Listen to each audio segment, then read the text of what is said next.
Should I join coaching? Should I not join coaching? If I join coaching, which coaching should I join? What if I live in a village and there is no coaching nearby?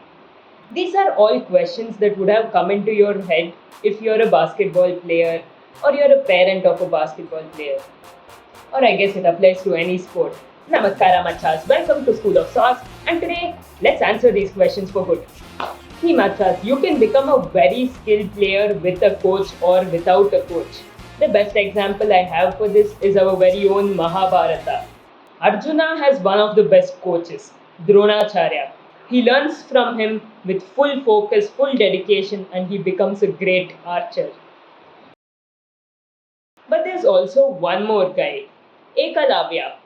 He tried going to Dronacharya, but Dronacharya sent him out. I'm sorry, son. I can't coach you because that would be a breach of contract and I will lose my job.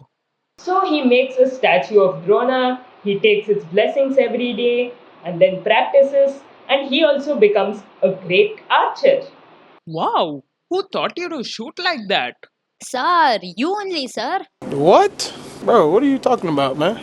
Although I call cap on that statue and all, what I think he did is Yes, sir, I built one flying machine. I recorded your classes with it and I practiced and I showed all my friends also.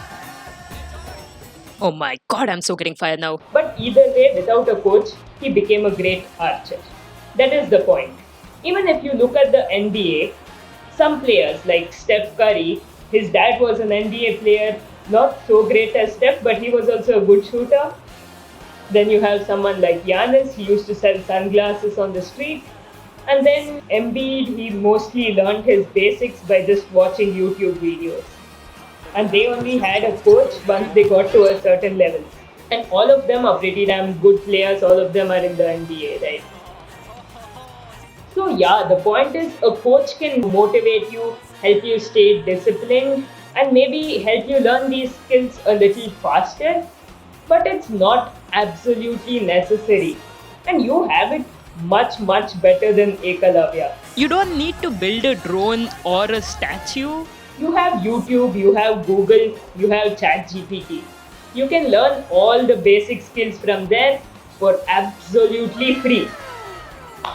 So, does that mean basketball coaching is useless and a big waste of money? Not exactly. See, you can learn the basic skills without a coach.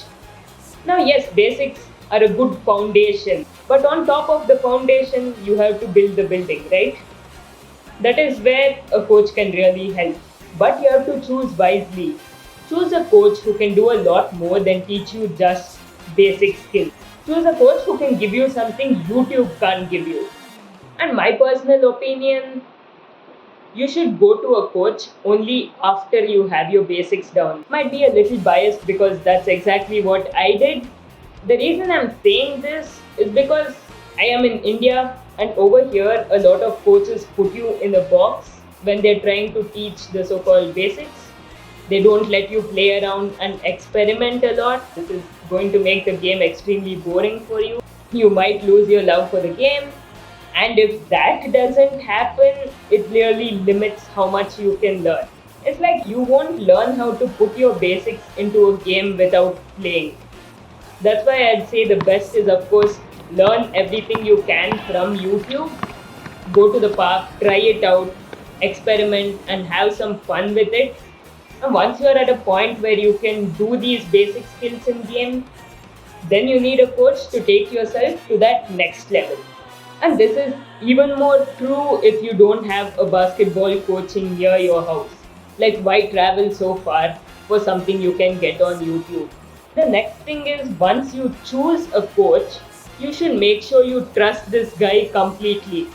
You should be willing to listen and learn from what that person is saying. Otherwise, what is the point of having a coach? You see, a coach will see you, analyze your game, and give you suggestions on how to improve for you.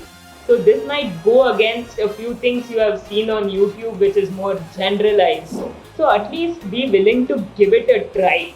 If it improves your game like it should, then that's great for you.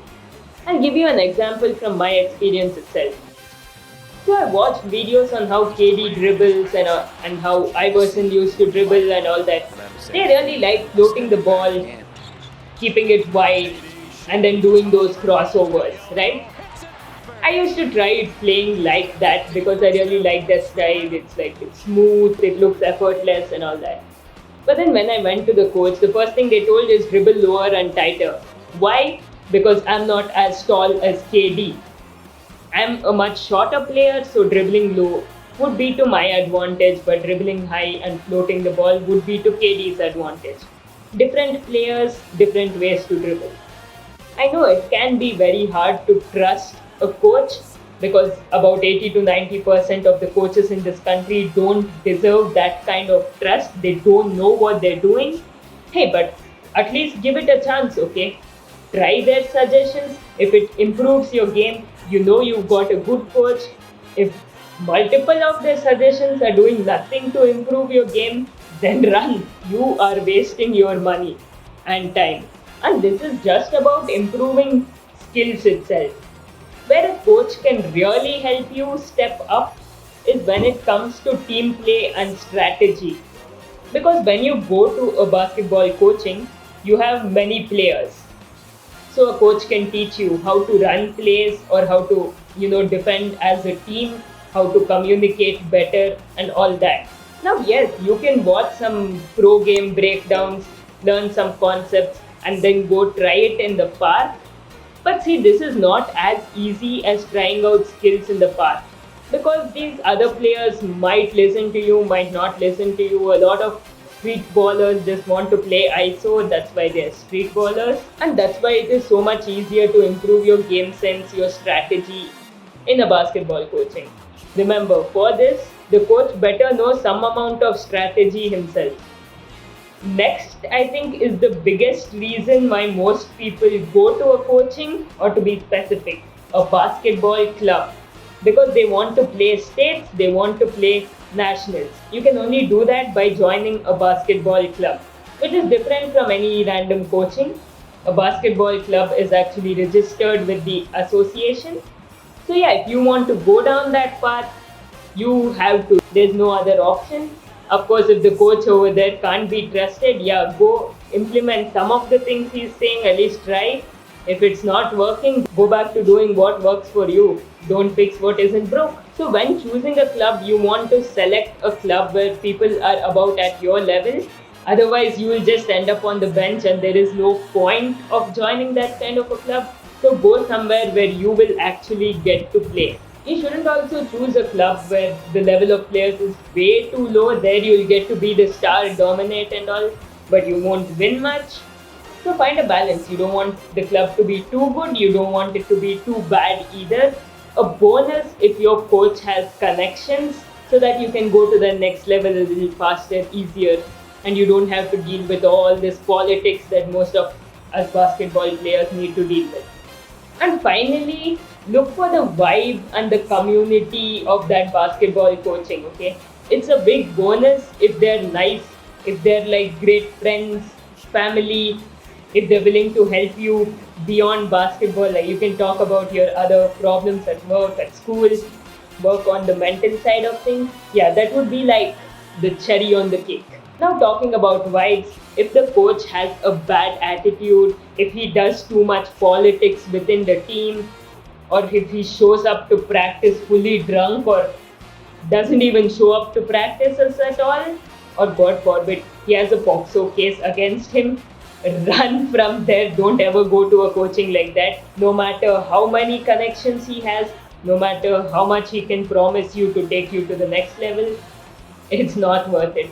And it's even worse than just a waste of time and money. So, hope you find a good coach, Machas. But before that, get your basics down first. Do subscribe and turn on all notifications. I think this channel is a great place to start learning some skills. Also look at other channels and best of luck.